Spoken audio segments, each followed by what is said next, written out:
If you're an early stage Web3 founder, apply to our award-winning accelerator program, Basecamp, at outlierventures.io/Basecamp.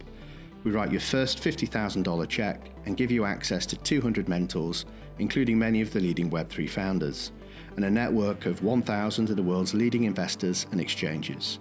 We've helped over 30 startups from 15 countries from all around the world raise $130 million in growth funding and can help you fast-track product market fit and, where relevant, the launch of your token economy. So today I'm really happy to welcome Robby Yung, CEO of Animoca Brands. Welcome, Robby.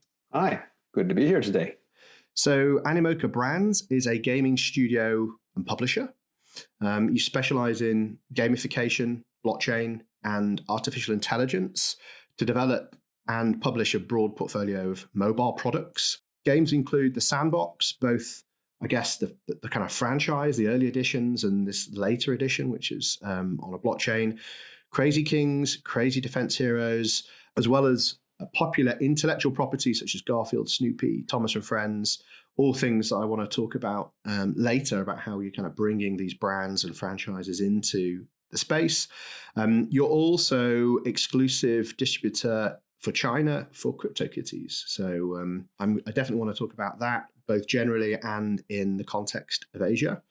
So reasons why I've got you on the show, there are several. Firstly, you have started several businesses in China and Hong Kong, including mobile telecoms, software applications, cable television, internet services, outdoor advertising, you name it, very broad background. You've raised many rounds of private and institutional venture capital. I believe you've deployed quite a bit of it as well.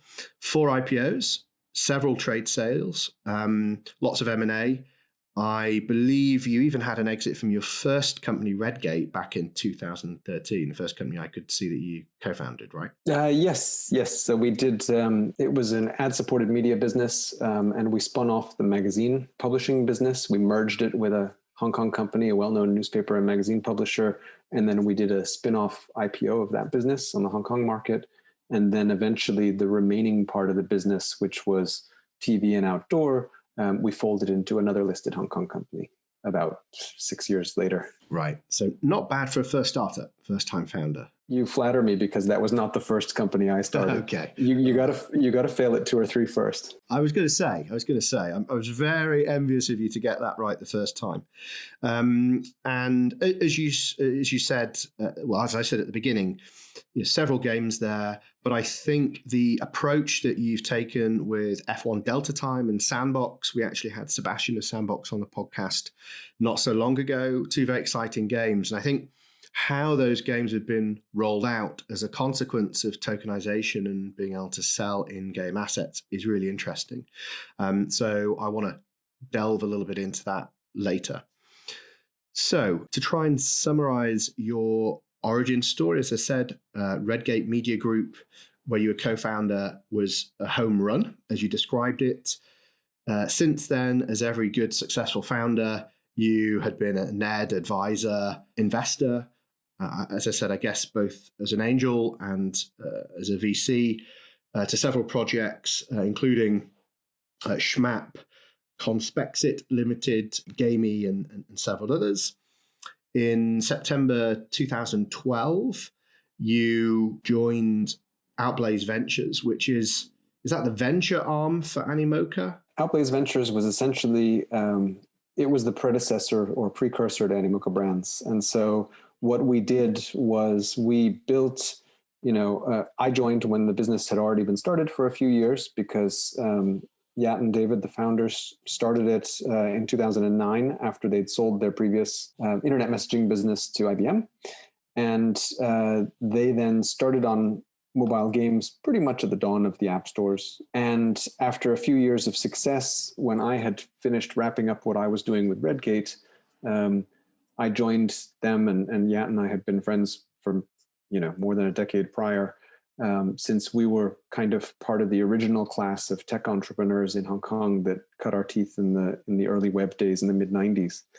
And when I joined them, I think the idea was that it was for me, it was a blending of things that I'd done in mobile, and by that I mean voice telephony, back in the early 90s, as well as advertising, which I'd spent a decade in, and other media, because this seemed like a blend of all of those things together. And, the bankers call it TMT, right? Telecom Media Technology. And it was all of that in one product.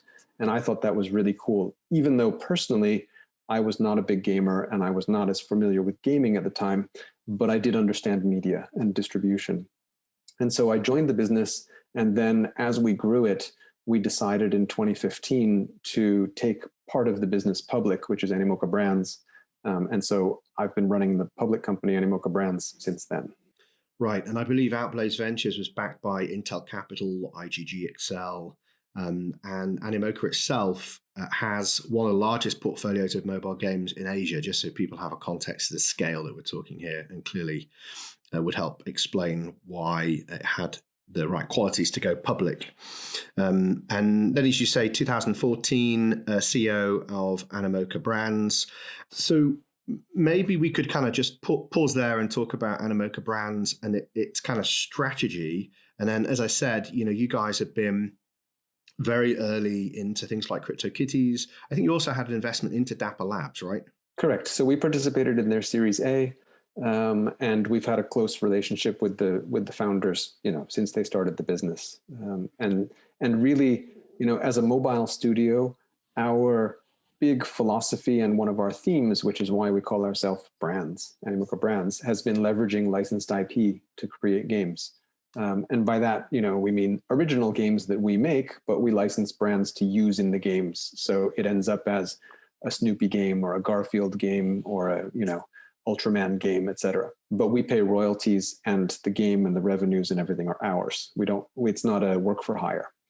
The reason we took that strategy of licensing IP was because we felt that that's a really great way to connect to customers, because people recognize brands. There are big fan bases of brands. And as the market for games gets more and more crowded, having a brand people already know and love is a great way to stick out from the crowd.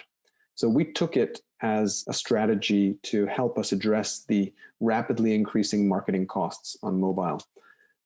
And as a consequence, we've also carried that strategy now with us through to blockchain. So the question is, how did we end up in blockchain? And this goes back to 2017 when we, observed what at that time Axiom Zen was doing with Crypto Kitties. And I think as technologists, it caught our radar pretty early. We thought it was cool. We'd followed what had gone on in blockchain with ICOs and other, fintech applications. Hong Kong, of course, is a fintech hub. So there's a lot of talk and a lot of, happenings in the local community. And I think we felt that creating a working relationship with Crypto Kitties was a great way for us to learn what this was all about. So we agreed to publish Crypto Kitties in Greater China in, I think it was December of 2017. And then I think it took us probably 60 days to decide to pivot the whole business. Wow. And we did that, I think, not because we felt like we were big risk takers, because honestly, we're not. And you didn't need to take risks, right? I mean, you were at scale where you didn't need to find an edge necessarily. You could have just carried on what you're doing. But I think for us, we felt that we identified a situation that felt familiar to us as, middle-aged guys who'd gone through a couple of bubbles, seen the web from start to where we are now. And we felt like this was another cycle that we saw that was similar to the cycle of mobile and the cycle of the web, where we were very much in the early adopter phase, but we wanted to be in on the ground floor and had been, fortunate enough to participate in a couple of previous technology revolutions. So because of that, I think we felt that it was less risky, because we felt that the rationale for blockchain technology being a part of gaming entertainment was just, was a real no-brainer. And it's a no-brainer for a lot of reasons, but I think some of the reasons are not the ones that people often really talk about. So obviously, blockchain is great because you can create really cool NFTs. People can trade them, they can use them from game to game and transport them. But there are some really basic things too that make blockchain fantastic for games. So we came up with a thesis early on, before we knew that much about blockchain, that it just seemed to be logical that all games should tokenize their in-game currency, because by and large, games rely on a freemium business model with some kind of premium or soft currency in the game. You go into the game, you spend your iTunes account points or your Android store, your Google Play account points, and you convert your fiat into diamonds or hearts or gold or whatever the medium of exchange is in the game. But it's not a real currency. It's just something made up that exists only in that game. And we thought, look, it makes so much sense. Why wouldn't you just tokenize all in-game currency? First of all, it makes it secure, and it actually gives it value and provides value to the players. Imagine if a player could redeem their investment in the game if they don't spend it all. It's a simple little thing, which, on the surface to a game developer, they may think, oh, well, actually, the extra top up people put into their accounts is revenue for us. It's very short-sighted. It actually grows the ecosystem, in our opinion, to give players the opportunity to have a more fair deal for themselves. And then I think the other part of it was in thinking about how people spend money on content. We felt the idea of true digital ownership was a real groundbreaker, because once you leverage a technology like NFTs for players to be able to actually own their content, personally, I think the coolest thing is less about the fact that you can invest in content that might increase in value, but just the fact that you don't lose all your money. So if I go in and play a game and I spend, $100 on a game in the course of a month and buy virtual items in the game, if I can then sell those items when I get tired of playing the game and just get back, 10 cents on the dollar, that's miles away from where I am today. Today, I get nothing. So just that alone means that you can take a $150 billion game industry and, grow it by 10%. That's real money. So that, I think those were the very simple ideas that we saw that said, look, this is going to change everything. All the other stuff that we can do is really cool, but these basic things will fundamentally change how gaming works. So I'm interested. It's a minor thing, but I think it's important to understand. So as you've made that shift, you described it in a cycle, and obviously I agree. I wouldn't be doing the show if I didn't. So we call it Web3. You talked about mobile, social. How do you internally describe this cycle? What's the nomenclature that you use, or don't you have one? Because I think one of the challenges that we have as an industry, if you can even call us that, is how we communicate to the outside world who don't care what it is and why it is representative of a new cycle. So I'm not sure. Let me just say, when I say I'm not sure, I mean as in the jury's still out, that we need to call it anything. So, we call ourselves blockchain game developers at the moment. But I really do think that blockchain is just tech that consumers shouldn't care about or know exists. Because I typically make the comparison to online. And if you'll think back 10 or 15 years, we all used to advertise, oh, our game's an online game, because that was a feature. Most games were not. And so for a period of time, being an online game was something you advertised to promote that you're different and had more features. And today, it's like breathing. Everybody's expected to be online, even if you're on a console in your living room. And so I think blockchain will be the same, where in 10 years, we'll look back and think, oh my God, we actually spent money and didn't own any content? That's crazy. It just won't make any sense anymore, just like we think about dial-up modems today. So in that respect, I think I can see the generational shift, and we as companies working in the sector will think of it that way, the way we think of mobile, because it created a new economy of companies. But I think from the consumer standpoint, it's just another step in the slow evolution of technology. And so, clearly you more than anybody are at this interface or bridging brands, existing franchises into this space? How helpful is even talking about blockchain in that context? Is it a barrier because you then have to explain blockchain to them, or clearly it is currently in your shop window? Like, how additive is it versus a point of friction? I think it's actually not any different than talking to brands about games in general, because it just depends on the brand you're talking about. Some are really savvy about new technologies and new ways to leverage their brands, and other brands really think of licensing as an afterthought and really, from a management standpoint, only care about their core product. And so licensing their brands for other purposes is just, a box ticking exercise where maybe they'll make a few dollars every year on it. And so they don't pay much attention to it. When we have had those discussions to get people's heads around the idea of true digital ownership, the simplest way to do it is to make an analogy to physical toys or plush toys or something like that, action figures, because those are things that they're very accustomed to licensing their brands for. And in many ways, they're very much like NFTs.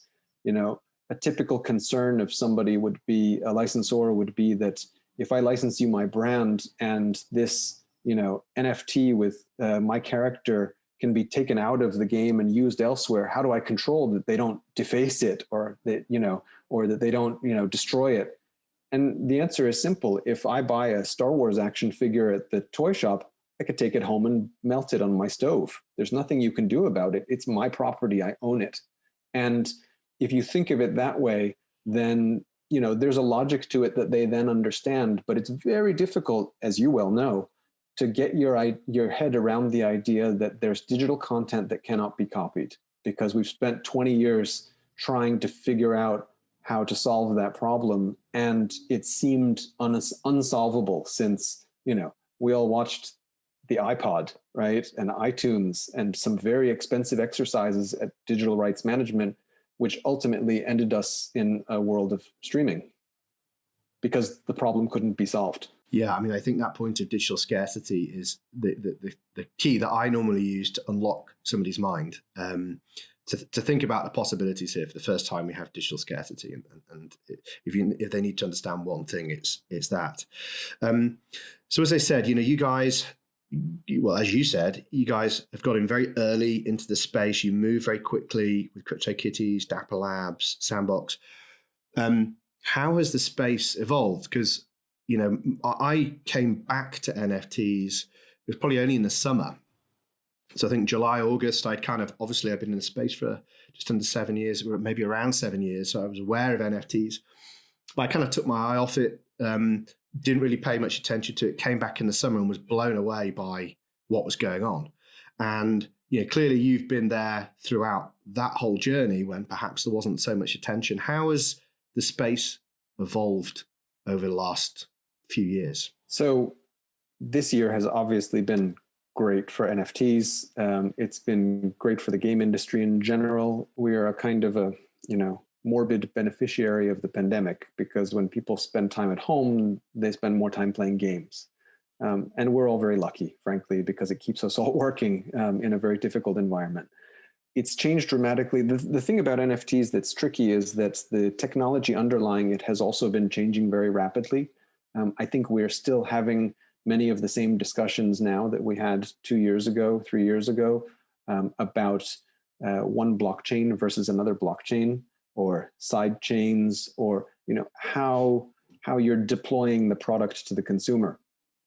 From our standpoint, we have never wavered in our belief that we're going in the right direction, because we believe fundamentally that new technology is adopted on a mass consumer basis via entertainment. That's the content that drives it.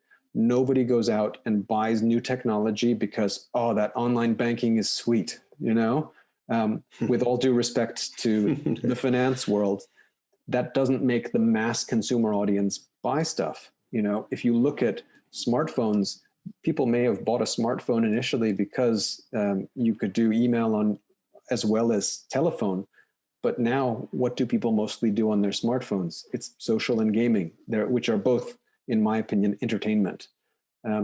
And we've seen that with everything from, video cassette recorders to, any other innovation. It's all about entertainment on a mass market. And that's where we think we see an opportunity to bring gaming to the blockchain world, as opposed to, and the other way around. But we feel like the blockchain universe has been very focused on all the serious problems of the world, whether it's e-government or it's various applications for more secure finance, which is fine. But we think that bringing entertainment as a use case into blockchain will take blockchain from where it is today and make it enormous. Yeah, I agree, and that's increasingly our thesis. The more time we spend speaking to people like you, that it's the crossover moment for crypto, and also promises to kind of abstract it away. So what segments do you think this is most relevant to? Is it casual, hyper casual, or all of the above? What are the beachheads? Where do you think it might not work? Mm-hmm, mm-hmm. So I think it all depends on where we are in terms of usability and onboarding. I think right now it's most appropriate for mid and hardcore game content, which is content that's typically consumes more of your time. It's more of an investment to play, whereas hyper casual kind of stuff is a little bit more difficult. And I think blockchain comes in a sort of a metagame aspect. So let me take a step back.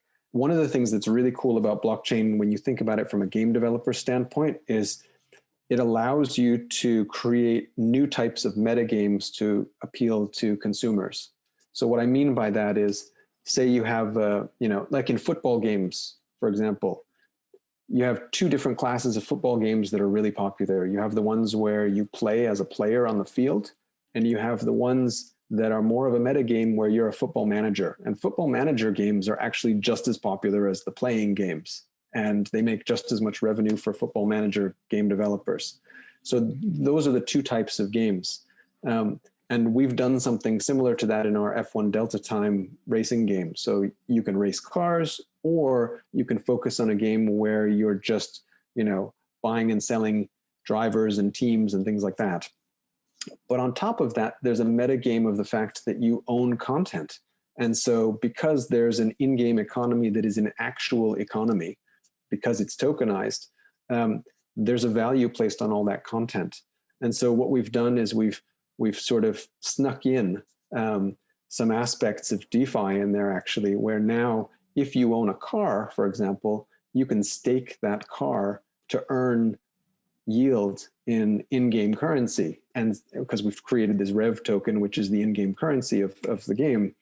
And that Rev token is usable not just in the game, but also in other games we make, and it will have other usability. It's essentially a motorsports token, because we thought a lot of people who like Formula One also like MotoGP. They like Formula E and other brands that we've licensed for this purpose. And so once you stake that car, the fun part is the car doesn't go wasted.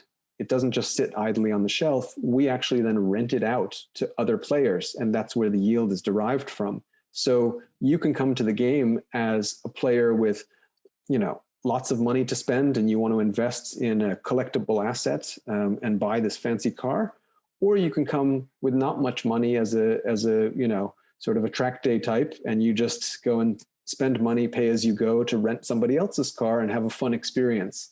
And so from a developer standpoint, we think that's really cool, because it really allows you to create something for everybody, for every type of segment.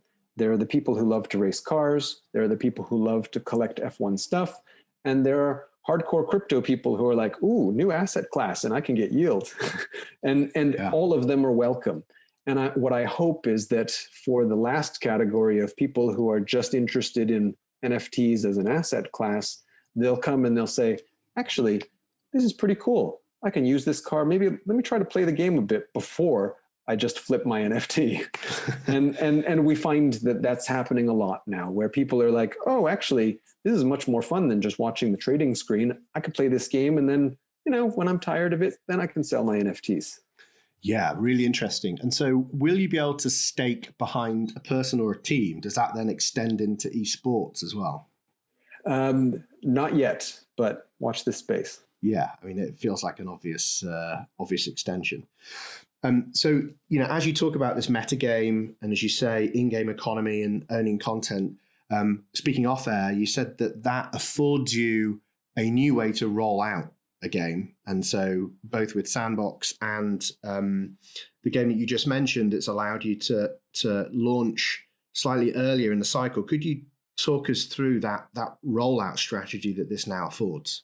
Sure, no problem. I think this goes back to a theme that we've written widely on Medium posts like everybody else does these days, about our belief that this flips the idea of distribution and content on its head, because we think that content becomes the platform in the case of true digital ownership. And we observed this with what the guys at DApper did with Crypto Kitties, because they created an idea of the Kittyverse.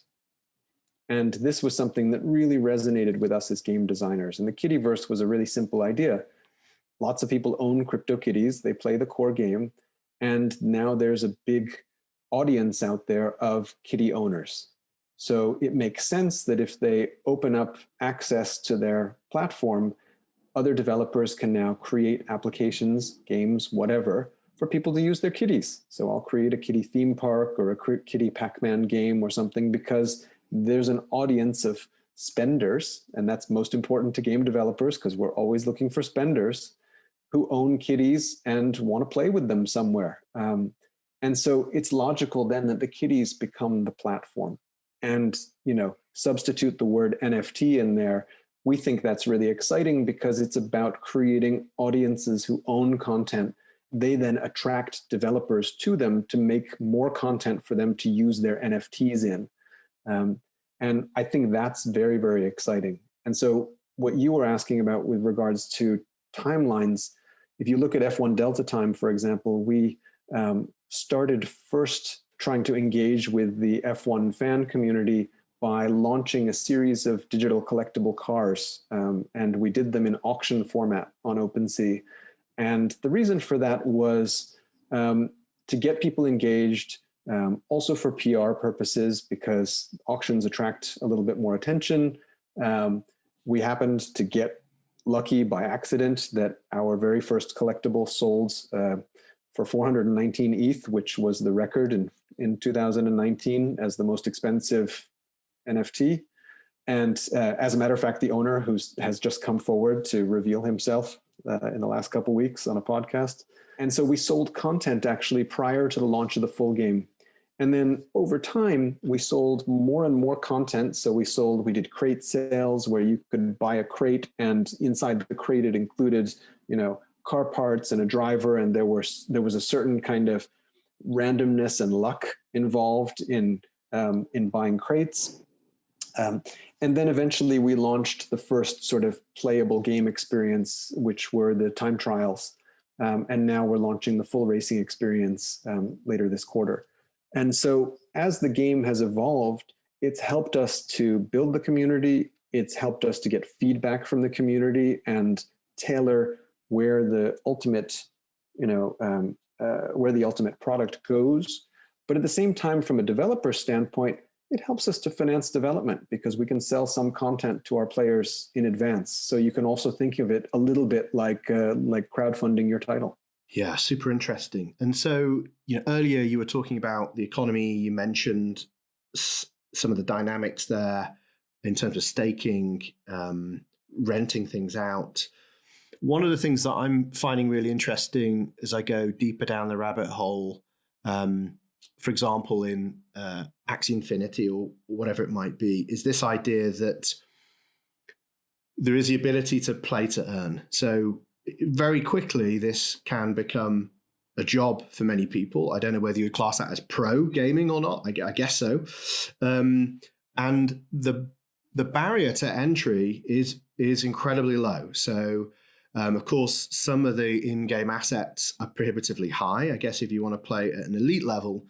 But the ability for somebody to enter this economy is incredibly low. They basically need, I guess, bandwidth, a good enough computer, presumably, and they could be anywhere in the world. Could you talk us through how you see that playing out, the kind of demographics, geographies that you see being onboarded into these types of economies? So I think the first thing is that whole concept is absolutely nothing new, because from a game developer standpoint, we have always, ever since free to play and the freemium model has existed, we have always thought about creating two different paths to success in a game: success to win the game or to solve the puzzle or whatever it is. And those paths are usually a spending path and an earning path. So typically, if you go into a big game, battle royale game or whatever, you can spend lots of money to buy lots of armor and lots of armies and spend. And it gives you a tremendous advantage in the game if you spend a lot. By the same token, there's another path typically where you can play for hours and hours on end, what we call grinding, and you can earn all of those same rewards by spending time. And that's how you create a game environment where you can put together players who are both equally passionate about the game, but on the one hand, you may have time-poor executive who has money, who likes to play the game in what little time they have, compared to a hungry student who has lots of time in their hands sitting in their dormitory, but doesn't have any money. But they can be equal in the environment of the game because there are two different paths to success. And so what we've done with adding blockchain to the mix is basically just solidified that economy so that it becomes akin to real money, if you will. I mean, frankly, it is real money. Yeah, I mean, I was going to say so I remember very early in the podcast we had Brock Pierce on, and he was talking about how he had these gaming farms, selling collectibles, I believe out of China, in the early days, and that's how he actually got into cryptocurrency.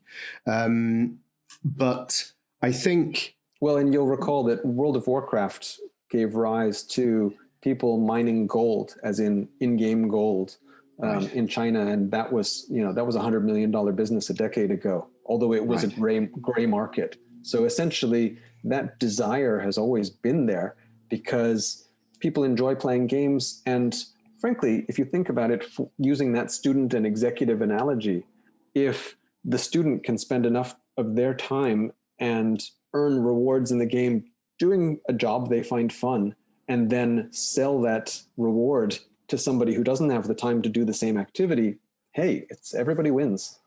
The difference here is that you're extending that economy. So the idea that you can exit one particular economy, you can transfer your wealth into another one. And with DeFi, I guess increasingly you can borrow against your collateral, right? And either use that to buy more digital collateral or potentially even physical world assets. We had Stephen of Niftyfi, who's kind of got these borrowing and lending markets where the assets are collateral effectively for loans. So do you kind of agree with that premise that this is a significant extension from these existing economies? Absolutely. And while it may not be our job as a game developer to provide all those services, I'm sure that all those services will exist because consumers will demand them. Right, and I guess you can leverage these existing things, right? So if it's a feature that you can roll out based upon what happens in DeFi. If we kind of follow that trajectory and zoom out a little bit and talk about the metaverse, so what's your vision for the metaverse? Where does this all lead to, and how quickly? I don't know that there's going to be a metaverse. As we can see already, there are several competing metaverses out there, or different ideas of a metaverse. And I think that, frankly, it will be as diverse as the physical world is, because people like different geographical places for different reasons. And so I think with the sandbox, you've heard the pitch from Sebastian. I mean, I think our vision for the sandbox is, aside from the fact that we love a metaverse, it's really focused on the creators, because we wanted a platform where people could come and players could come in and create their own stuff, because providing an environment for that we think is really exciting. We as a company spent many years in creating games for kids. And so we understand the Minecraft, Roblox audience and motivation well. It's one of those things that, people forget that if you look at, if you think back to about a year and a half ago when Fortnite was the only game anybody on earth talked about, and people who never talked about games before were talking about it. During the height of popularity of Fortnite, Minecraft and Roblox both grew. So despite the fact that everybody said their kids were playing nothing but Fortnite, these two juggernauts continued to grow because it's about creating your own spaces. It's not just about hanging out with your friends in someplace cool. It's also about self-expression and being able to bring them to your own space. So I think that's, from a metaverse standpoint, we find a place where people can sort of hang up their shingle and make it their own is really attractive. So you don't subscribe to this idea that as an industry, and clearly, you're aligned to the benefits and the principles of what I would describe as Web3, so open economies, portability of identity assets, this kind of stuff. But obviously the gaming industry proper, as of yet, it isn't. Do you not have concerns that it could get quite dystopic quite quickly? Do you think that the gravity around the direction that you guys are taking is going to become so strong that the rest of the industry won't be able to resist it? No, I think what you're going to find is, I would say, just looking at it as an entrepreneur, I would say it will probably evolve similar to how we've seen social media evolve, where, people have their social circles and their purposes for engaging on lots of different social platforms. And you might have a big success at work and you decide to share that on LinkedIn, but also on Twitter and on Facebook. And those three constituencies may be very different for you as an individual, but participating in one doesn't prevent you from participating in the other. They just have different purposes for you. And I think that we'll, at least in the medium term, look at metaverses the same way. I go to this metaverse because here's where I hang out with my fellow NFT art fans. I go to this metaverse because I like to blow up zombies, and that's what we do in this metaverse. So I think they'll just have different purposes because there's no reason there can't be 1,000 metaverses. It's just that as we see how companies are financed and grow and do user acquisition, odds are there will end up being, less than 10 juggernaut metaverses at some point in time as it matures. Well, let's hope you're one of them. I think you've definitely got a good shot at it, right? So, Robby, it's been great having you on. Thanks for your time. I appreciate it. Good luck with the go lives, or I guess launch proper for the various games. I'm certainly watching with great interest. Thanks for coming on. Fantastic. Thank you. If you enjoyed today's podcast, please make sure you subscribe, rate, and share your feedback to help us reach as many people as possible with the important mission of Web3.